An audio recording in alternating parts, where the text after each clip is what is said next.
கிறிஸ்துவுக்குள் பிரியமானவர்களே, கர்த்தராகிய இயேசு கிறிஸ்துவின் நாமத்தினால் உங்கள் அனைவருக்கும் என் அன்பின் வாழ்த்துதலை தெரியப்படுத்துகிறேன். கர்த்தர் இன்று உங்களுக்காக கொடுக்கும் ஆசீர்வாத வசனம் மல்கியா 2வது அதிகாரம் 2வது வசனம். நீங்கள் கேளாமலும் என் நாமத்துக்கு மகிமையை செலுத்தும்படி இதை சிந்தியாமலும் இருந்தால் நான் உங்களுக்குள்ளே சாபத்தை அனுப்பி உங்கள் ஆசீர்வாதங்களையும் சாபமாக்குவேன்.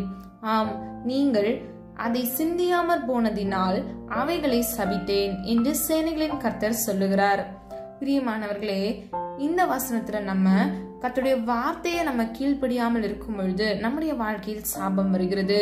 அது மாத்திரமல்ல, அவருடைய நாமத்துக்கு நாம் மகிமை செலுத்தாமல் இருக்கும் பொழுது, நாம் அவரை துதிக்காமல் அவருக்கு கொடுக்கக்கூடிய மகிமை நாம் செலுத்தாத போது நம் மீது சாபம் வருகிறது. மூன்றாவதாக, சிந்தியாமலும் இருந்தால் சாபத்தை கர்த்தர் அனுப்புகிறார். பிரியமானவர்களே, இதுல நல்ல ஆழமா கவனிச்சீங்கன்னா 2வது பகுதியில உங்கள் ஆசீர்வாதங்களையும் சாபமாக்குவேன். அப்போ இந்த காலை வேளையில நம்முடைய வாழ்க்கையில கர்த்தர் வைத்திருக்கிற ஆசீர்வாதத்தை நாம் தக்க வைத்துக் கொள்வதற்கு நாம் முதலாவது கர்த்தருடைய வார்த்தைக்கு கீழ்ப்படிய வேண்டும். அவருடைய நாமத்தை நாம் மகிமை செலுத்த வேண்டும். நீங்கள் ஸ்தோத்திர பலிகளை சொல்லலாம், கர்த்தரை துதித்து நீங்கள் பாடலாம், அவருடைய நாமத்தை நீங்கள் மகிமை செலுத்தலாம், அவருக்கு சாட்சியாக நீங்கள் இருக்கலாம். இதெல்லாம் கர்த்தருடைய நாமத்தை நீங்கள் மகிமைப்படுத்துவதற்கு ஏதுவாக இருக்கும். அது மாத்திரமல்ல, கர்த்தர் உங்களுடைய வாழ்க்கையில செய்த நன்மைகளை நீங்கள் சிந்தியாமல் போகக்கூடாது. நீங்க சிந்திக்க வேண்டும். நீங்க அவருடைய வார்த்தையை கேட்பதற்கு, நீங்கள் கீழ்ப்படிவதற்கு முதலாவது சிந்திக்க வேண்டும். அவருடைய நாமத்தை மகிமைப்படுத்துவதற்கு சிந்திக்க வேண்டும். இப்படி நீங்கள் செய்யும் பொழுது அவர் உங்களுடைய ஆசீர்வாதத்தை பெருக செய்வார். பிரியமானவர்களே, ஆப்போசிட்டா யோசிச்சு பாருங்களேன். நீங்க கீழ்ப்படிஞ்சீங்கன்னா, அவருடைய நாமத்தை மகிமைப்படுத்தினீங்கன்னா உங்களை கர்த்தர் ஆசீர்வதிப்பார். பிரியமானவர்களே, சாபம் மிகவும் கொடியதாக இருக்கிறது. சாபம் ஒரு மனிதனுக்கு எப்படி வருகிறது? அவன் மிகுதியான பாவத்தின் நிமித்தமாக கர்த்தர் இந்த உலக வாழ்க்கையில் அவனுக்கென்று கொடுக்கிற தண்டனை தான் சாபமாக வருகிறது. பிரியமானவர்களே, இன்னைக்கு நம்முடைய வாழ்க்கையில நாம் சிந்திக்கிறவர்களாக, நாம் சிந்தித்து செயல்படுகிறவர்களாக இருக்க வேண்டும். நமக்குள் எப்படிப்பட்ட சிந்தை இருக்க வேண்டும்? முதலாவது, நமக்குள் கிறிஸ்துவின் சிந்தை இருக்க வேண்டும். ஆதார வசனம் பிலிப்பியர் 2வது அதிகாரம் 5வது வசனம். கிறிஸ்து இயேசுவில் இருந்த சிந்தையே உங்களிலும் இருக்க கடவுது. பிரியமானவர்களே, கிறிஸ்து இயேசுவுக்குள் என்ன சிந்தை இருந்ததோ நமக்குள்ளும் அதே சிந்தை இருக்கும் பொழுது நாம் மிகவும் ஆசீர்வதிக்கப்பட்டவர்களாக, பிதாவாகிய தேவன் நம்மை ஆசீர்வதிக்கிறவராக இருக்கிறார். 1 கொரிந்தியர் 2வது அதிகாரம் 16வது வசனத்தின்படி கிறிஸ்துவின் சிந்தை ஆராய்ந்து நிதானிக்க வைக்கும். ஒருவனுக்குள் கிறிஸ்துவின் சிந்தை இருந்துச்சு அப்படின்னா அவன் அவனுடைய வாழ்க்கையில இந்த உலக போராட்டத்துல அவன் ஆராய்ந்து நிதானித்து அவன் நடக்கிறவனா இருக்கிறான். இரண்டாவதாக, மார்க் 8வது அதிகாரம் 33வது வசனத்தின்படி தேவனுக்கு ஏற்றவைகளை சிந்திக்க வைக்கும்.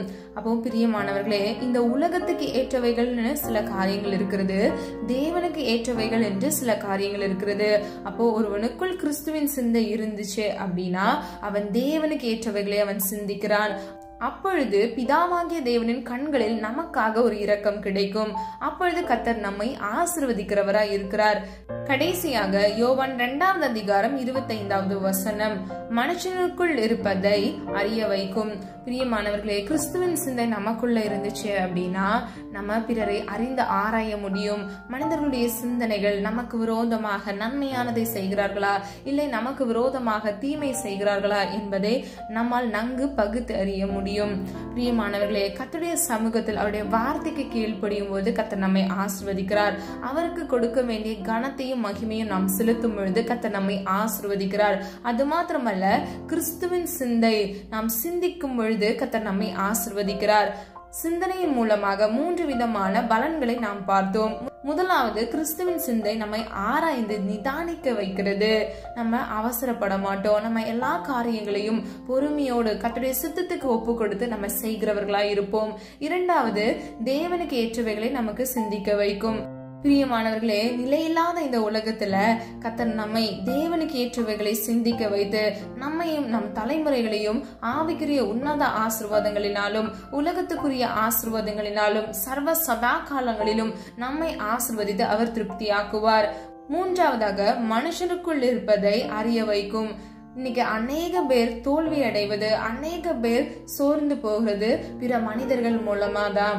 ஒருவேளை உங்க குடும்பத்துல இருக்கலாம், இல்லைன்னா உங்களை சுற்றி இருக்கக்கூடிய வேலை ஸ்தலங்கள்ல பிற மனிதர்கள் மூலமாக சத்ருவானவன் உங்களுக்கு விரோதமாக சில பிரச்சனைகளை, மன கிளர்ச்சிகளை கொண்டு வந்து உங்களுடைய வாழ்க்கையை திசை திருப்பலாம். பிரியமானவர்களே, கிறிஸ்துவின் சிந்தை உங்களுக்குள் இருக்கும் பொழுது பிற மனிதர்களை நீங்கள் அறிந்து ஆராய முடியும். அது மாத்திரமல்ல, நீங்கள் வழி தப்பி போகாதபடிக்கு கர்த்தருடைய ஆசீர்வாதத்தை நீங்கள் ஒவ்வொருவரும் சுதந்திரித்துக் கொள்ள முடியும். இந்த காலை வேளையில கர்த்தர் உங்களோடு பேச விரும்புகிறதுதான். நீங்கள் கர்த்தருக்குள் நீங்கள் சகல உன்னத ஆசீர்வாதங்களை, ஐஸ்வர்யத்தை நீங்கள் பெறுவதற்கு நீங்கள் கர்த்தருடைய வார்த்தைக்கு கீழ்ப்படிய வேண்டும். அவருடைய நாமத்தை நீங்கள் மகிமைப்படுத்த வேண்டும். நீங்கள் சிந்தித்து செயல்பட வேண்டும். கர்த்தர் உங்களை ஆசீர்வதிப்பார். உங்கள் ஒவ்வொருவருக்குள்ளும் கிறிஸ்துவின் சிந்தை இருக்கும் பொழுது நீங்கள் ஒரு நாளும் இடறி விழுந்து போக மாட்டீர்கள். ஹல்லேலூயா. நம்ம எல்லாரும் ஒரு மனதா ஜெபிக்கலாமா? அன்பின் பிதாவே, அப்பா, எங்கள் ஒவ்வொருவரையும் அது கருத்தில் ஒப்பு கொடுக்கிறோம். இந்த காலை வேலைக்காக உமக்கு நன்றி செலுத்துகிறோம்.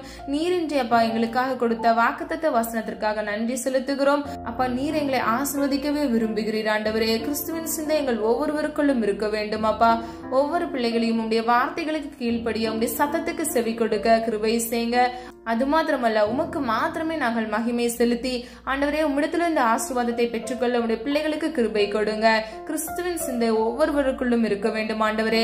உம்முடைய பிள்ளைகளுடைய வாழ்க்கையில் இருக்கக்கூடிய அப்பா எல்லா தரித்திரங்கள், எல்லா சாபங்கள், எல்லா நஷ்டங்கள், எல்லா கஷ்டங்கள் இயேசுவின் நாமத்தினால் நிர்மூலமாகி போடுவதாக இந்த காலை வேளையில அப்பா கர்த்தர் உம்முடைய பிள்ளைகளுக்காக மனமிறங்கும்படியாய் ஜெபிக்கிறேன் தகப்பனே. இரக்கத்தின் ஐஸ்வர்யரே, நீர் அப்பா உண்மையுள்ள தேவனாக இருக்கிறீர் ஆண்டவரே. நீர் மாறாதவராய் இருக்கிறீர் ஆண்டவரே. ஒத்தாசை வரும் பர்வதத்துக்கு நேராக எங்கள் கண்களை ஏறெடுத்து ஜெபிக்கிறோம் அப்பா. அப்பா, ஒரு மனதோடு என்னோடு இணைந்து ஜெபிக்கிற ஒவ்வொரு பிள்ளைகளுடைய வாழ்க்கையில இயேசுவின் நாமத்தினால் அற்புதங்களை காண கிருபை செய்யுங்க. நீர் பிள்ளைகளுக்கு கொடுத்த வாக்குத்தத்தத்தை ஆமென்றும் ஆமென் என்றும் அப்பா நீர் இயேசுவின் நாமத்தினால் கட்டளையிடும்படியாய் ஜெபிக்கிறேன் அப்பா. தீங்கொன்றும் அணுகாதபடிக்கு தீமையிலிருந்து பிள்ளைகளை விலக்கி பாதுகாத்துக் கொள்ளுங்க. தேவனுக்கு ஏற்றவைகளை சிந்திக்க கிருபை செய்யுங்க. உம்முடைய சிந்தையை பெற்று அப்பா நிதானித்து இந்த உலக வாழ்க்கையில் முன்னேறி நடக்க இயேசுவின் நாமத்தினால் பிள்ளைகளுக்கு கிருபை கொடுங்க. மனிதர்கள் மூலமாக வஞ்சிக்கப்படாதபடிக்கு பிள்ளைகளை இயேசுவின் நாமத்தினால் பாதுகாத்துக் கொள்ளுங்க. இவர்களை மாத்திரமல்ல, இவர்கள் குடும்பங்களையும் இரத்த கோட்டைக்குள் மூடி மறைத்து நீர் பாதுகாத்து வழி நடத்துங்க. தேவையோடு இந்த காணொலியை பார்த்து கொண்டிருக்கிற நம்முடைய பிள்ளைகளின் தேவைகளை அப்பா இயேசுவின் நாமத்தினால் அற்புதமாய் சந்திங்க. ஒவ்வொரு பிள்ளைகளையும் ஆண்டவரே உம்முடைய நன்மையினாலும் உம்முடைய ஆசீர்வாதத்தினாலும் திருப்தியாக்குங்க. உம்முடைய நாமம் மாத்திரம் மகிமைப்படுவதாக எங்களை தாழ்த்துகிறோம், வெறுமையாக்குகிறோம். இப்ப இயேசு கிறிஸ்துவின் மூலம் ஜெபிக்கிறோம் ஜீவனுள்ள நல்ல பிதாவே, ஆமேன். God bless you. பிரியமானவர்களே, இந்த வீடியோ உங்களுக்கு பிடிச்சிருந்துச்சுன்னா லைக் பண்ணுங்க, சப்ஸ்கிரைப் பண்ணுங்க மற்றும் பெல் ஐகான் கிளிக் பண்ணுங்க. God bless you.